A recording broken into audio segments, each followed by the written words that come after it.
Avocado. Ang tawag niya sa avocado. Pangalagan of si Pinita. Oh.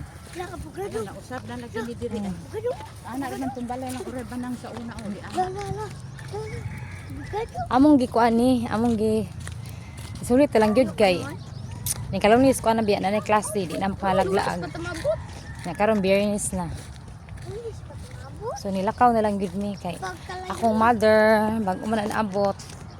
Gimingaw man siya sa iyang mga kuan, mga sister-in-law. Ana ko, akong mother. Kasi mong sampag ka. wa jud magpayo. Buong kuyugan. Ako sa tiya nimo. Oo na man payong no, matarag payong ani. O tong kantiya mo pili. Avocado man ako. Oh, mauna ka na may avocado mother oh. Payong kay init. Ato Kay mother. Sampag ka. avocado sa kuan oy dito atong Lahi naman sa una man no. lahi na sa una. Sa una gamay mo. Yes guys.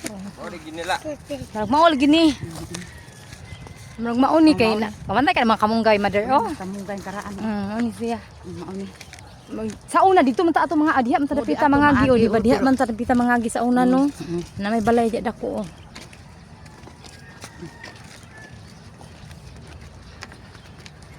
Marag maol ni.